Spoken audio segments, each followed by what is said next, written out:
Assalamualaikum warahmatullahi wabarakatuh.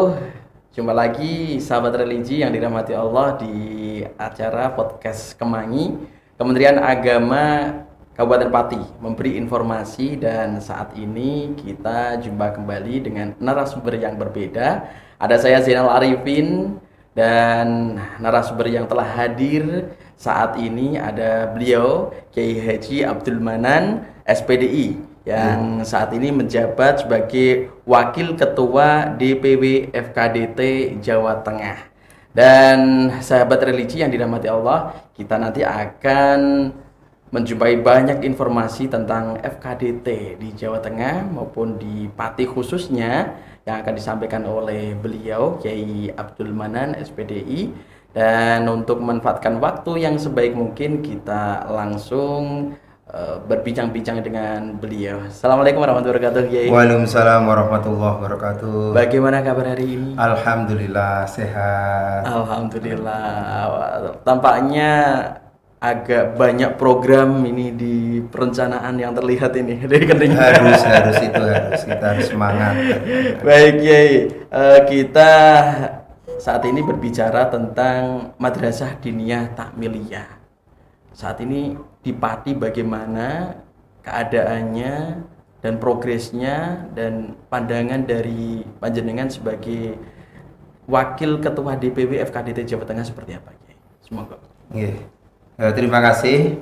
Madrasah Diniyah itu adalah madrasah yang memberikan pembelajaran pendidikan, khususnya pendidikan agama. Kalau dalam bahasa pesantrennya disebut dengan tafaqquh fiddin. Jadi memahami ilmu agama secara tahassus. Itu Madin. Kemudian takmiliyah banyak yang mengartikan adalah penyempurna. Jadi artinya kemungkinan pelajaran SD kurang maksimal, maka di Madin disempurnakan dengan pelajaran-pelajaran agama. Kemudian untuk Madin di Pati alhamdulillah cukup bagus. Ada sekitar 330 madrasah diniyah baik jenjang awaliyah, wusta maupun ulia. Yang alhamdulillah untuk yang bergabung dengan FKDT hampir banyak. Artinya sesuai dengan regulasinya, FKDT itu adalah mitra dari Kementerian Agama. Mitra artinya untuk data, untuk apa, banyak yang diambil dari FKDT. Kalau di Kabupaten Pati hari ini, Pak Kiai, sejumlah berapa ratus tadi data yang disampaikan Pak Kiai, itu sudah ada berapa persen dari FKDT yang ada di Kabupaten Pati ini? Ya, secara umum semuanya masuk dalam FKDT. Ya, jadi tidak harus secara terorganisir masuk dalam organisasi terus terhitung di bagian dari FKDT seperti itu? Ya, artinya ada beberapa yang mengikuti artinya RMI, tapi muaranya ketika pendataan juga lewat FKDT untuk masuk data ke Kementerian Agama. Oke. Nah, saat ini pendidikan formal tentunya kan dengan berbagai inovasinya yang menumbuhkan minat jenjang pendidikan di Madrasah Diniyah Takmiliyah, ada ULA, ada wusta, ada ulia. Keadaan hari ini yang untuk di desa maupun di kota, perkembangan peserta didiknya seperti apa atau santri-santrinya? Secara umum Madin itu yang terbanyak adalah yang awaliyah, artinya setingkat dengan SD. Untuk wusta dan ulia hanya ada di beberapa daerah saja seperti Margoyoso, itu yang memang komplek, artinya pesantrennya banyak. Tapi yang lain secara umum adalah yang awaliyah atau setingkat dengan SD. Untuk perkembangannya tetap berupaya Madin itu menjadi penentu atau garda terdepan terkait dengan pembentukan karakter anak bangsa. Oke. Nah, untuk Madin, Ula, Wusta, dan Ulia, Pak Kiai, itu kan ada 3 bagian yang tentunya kurikulumnya beda, sehingga ada beberapa tempat yang tadi disampaikan Pak Kiai, ada yang Ula pada umumnya lebih banyak datanya dan pendidikannya serta teknisnya dan lain-lain dibandingkan Wusta dan Ulia. Apa yang menjadi titik berarti perbedaannya, kemudian yang menjadi pengaruh sehingga yang Wusta dan Ulia ini tidak sebanyak Ula? Ya, yang pertama diakui atau tidak ketika anak sudah selesai madrasah diniyah awaliyah, kemudian ke SMP itu kan banyak kendala-kendala, faktor sekolahnya yang banyak, les dan sebagainya, sampai dengan kemungkinan kurikulumnya juga semakin berat. Itu yang menjadi kendala mengapa ke atas lebih sedikit yang mau madrasah diniyah, atau mungkin inklusi sudah di pesantrennya gitu. Yang menjadi ikon sendiri atau bahasa kita kan ikon Pak Kiai. Kalau di bahasa kurikulum ula, wusta dan ulia, titik beratnya itu di bagian mana itu? Secara umum itu untuk madrasah diniyah itu berbeda dengan Nyun Sewu, katalah TPQ. Kalau TPQ itu kan berkutat atau seputar Al-Quran, kemudian tajwidnya. Tetapi kalau madrasah diniyah itu untuk materinya banyak sekali. Jadi ada Al-Quran, ada hadis, tafsir, tajwid, kemudian akhlak, ada nahwu, shoroh, bahasa Arab, sekitar ada 10 mata pelajaran itu yang harus disampaikan kepada santri-santri Madinah. Itu berlaku di seluruh Jawa Tengah, keadaannya hampir sama atau ada di beberapa wilayah yang titik secara kebanyakan ula, wusta dan ulia di beberapa kabupaten di Jawa Tengah? Untuk di Pantura itu memang banyak yang kita dapati menggunakan kurikulum berbasis kitab. Tetapi wilayah-wilayah Jawa Tengah Selatan itu masih banyak yang menggunakan kurikulumnya yang dikeluarkan oleh Kemenak, artinya berupa bahasa Indonesia. Tetapi kalau yang di Pati, Pantura itu cenderung menggunakan kitab-kitab salaf.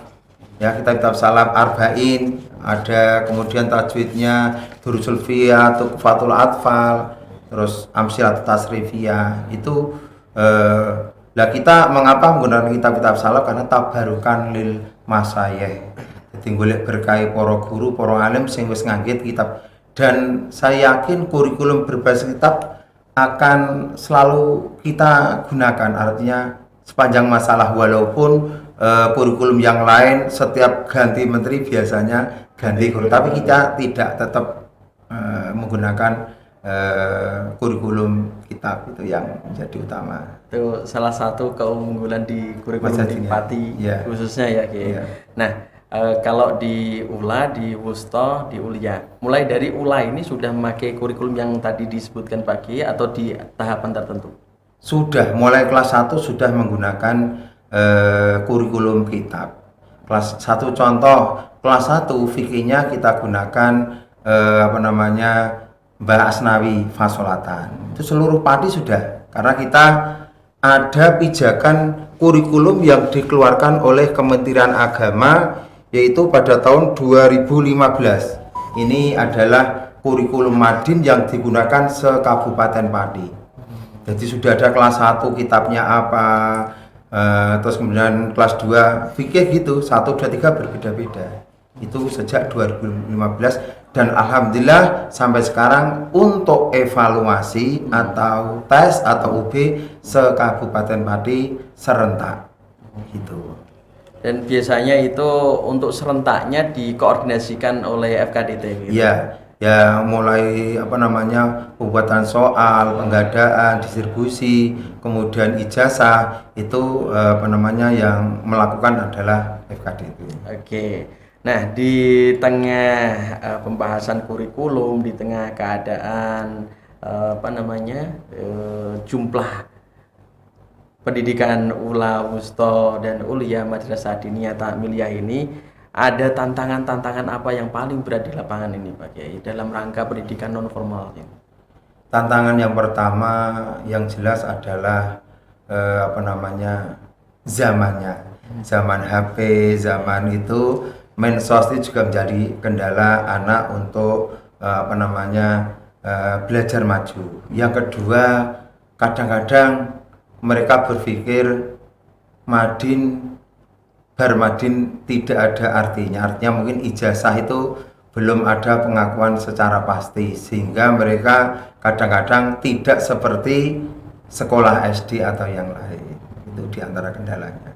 Oke, yang saat ini berlaku Pak Kiai di tengah karakter zaman yang mulai berbeda dengan zaman-zaman sebelumnya, inovasi apa khususnya di Kabupaten Pati ini, Pak Kiai? Ya, kita berupaya yang pertama adalah bagaimana eh, selaku pemangku kebijakan atau mungkin kepala madrasah memberikan terobosan-terobosan kepada eh, lembaganya. Artinya di beberapa lembaga pendidikan sudah menerapkan satu contoh pendidikan sudah menggunakan LCD proyektor, jadi untuk nyeneng no bocah kan gitu. Terus kemudian juga ada ekstra ya latihan khitobah, kemudian ada wisata di akhir tahun. Atau ada yang lebih menarik lagi yaitu adanya program Porsadin, Pekan Olahraga dan Seni Antar Diniyah, yang ini sudah berlaku kira-kira 6 kali. Dan program Porsadin itu berjenjang mulai tingkat kecamatan sampai dengan kabupaten, provinsi, bahkan tingkat nasional. Untuk nasional ini sudah yang ke-6. Artinya dengan adanya Porsadin kita dapat mengukur kemampuan dan bakat anak. Dan alhamdulillah Pati selalu mengikutkan peserta sampai ke tingkat nasional. Oke. Nah, Porsadin sendiri itu biasanya yang dilombakan apa saja?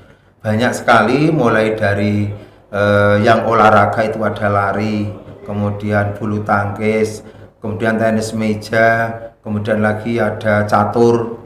Untuk yang seni itu ada MTQ, pidato bahasa Arab, pidato bahasa Indonesia, kemudian baca kitab, ada lagi kaligrafi, itu cabang-cabang lomba yang dilombakan. Ya. Oke, Pak Kiai, kita mencoba di Jawa Tengahnya sekarang.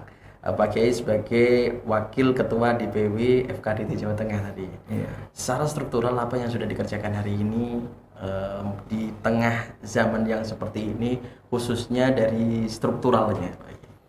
Alhamdulillah DPW FKDT sejak berdiri sudah 13 tahun usianya.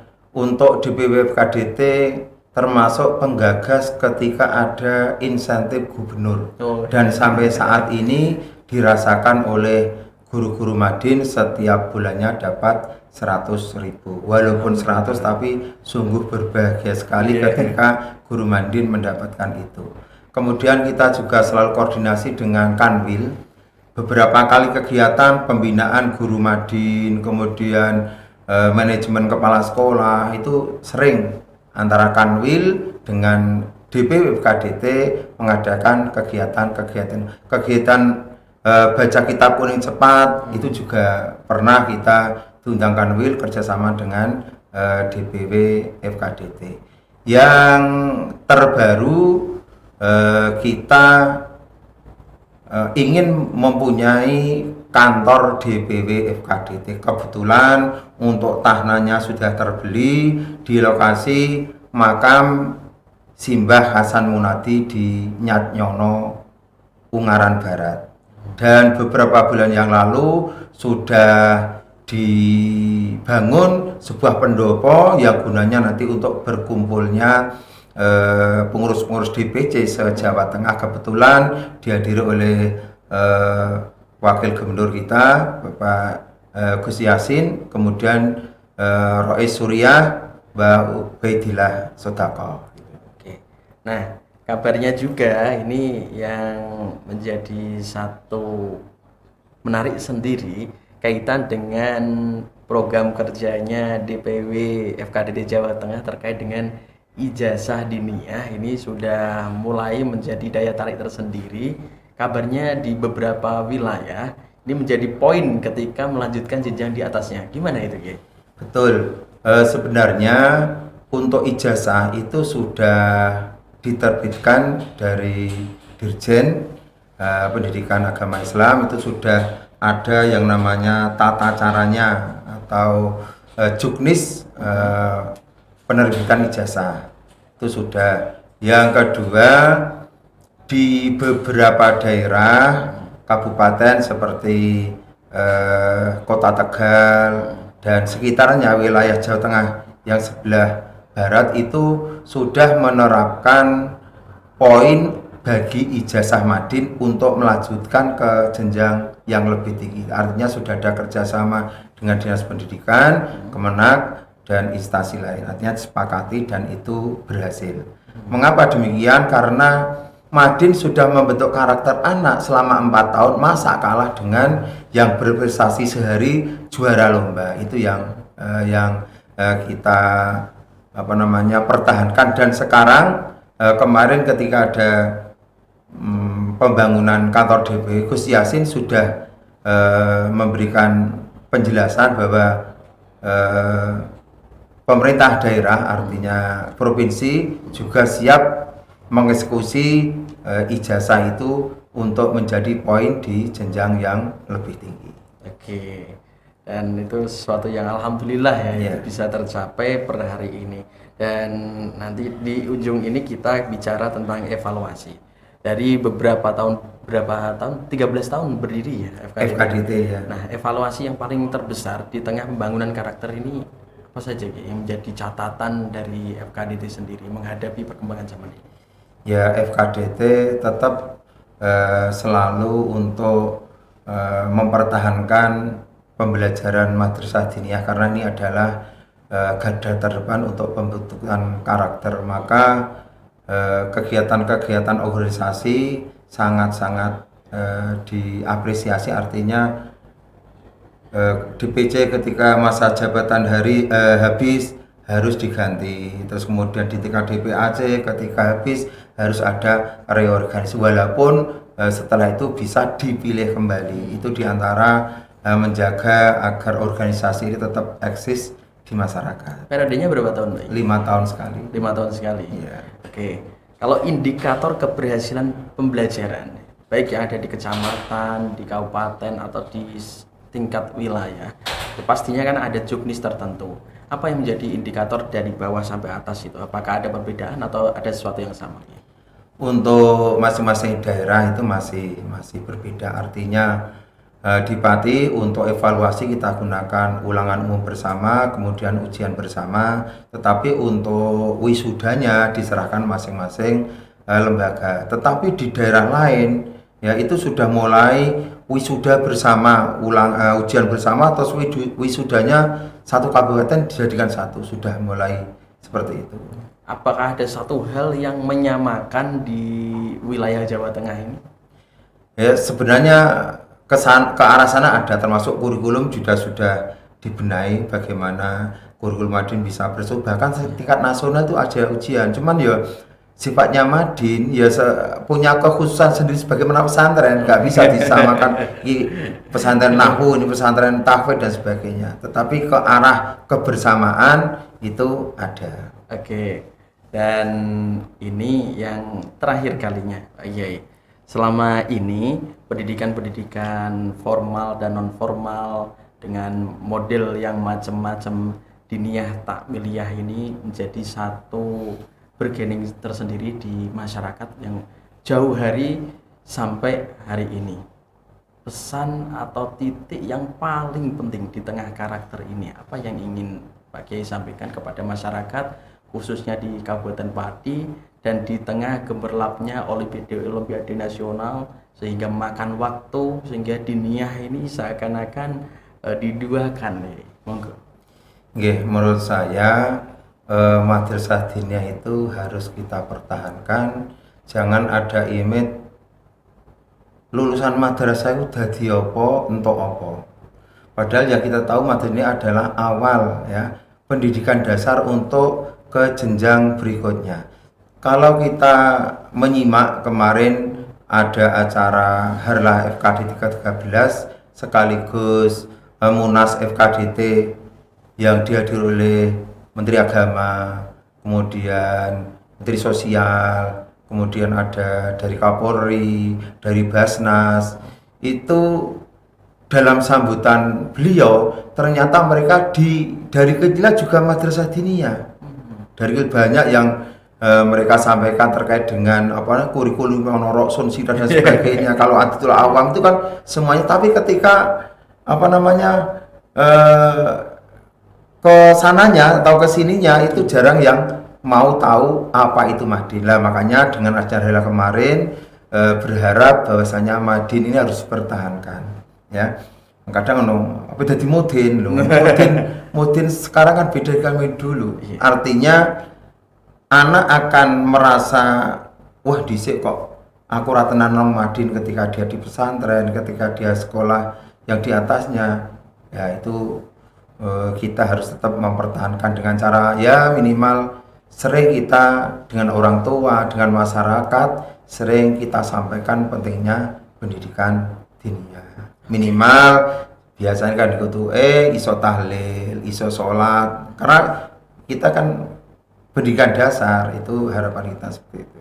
Oke, baik Kiai, di tengah waktu yang terbatas untuk kita, terima kasih atas kehadirannya. Sama-sama. Di waktu dan momen ini. Semoga FKDT terus berjaya. Amin, dan amin, amin. terus menjadi peran penting dalam pembangunan karakter untuk anak-anak, untuk santri-santri di tengah pendidikan yang gemerlapnya seperti ini, dan di tengah kehidupan yang luar biasa, yang jauh beda, yang dari dulu yang sekarang memang berbeda-beda. Madin menjadi peran penting dalam bentuk karakter santri-santri Indonesia. Amin, amin. Terima kasih.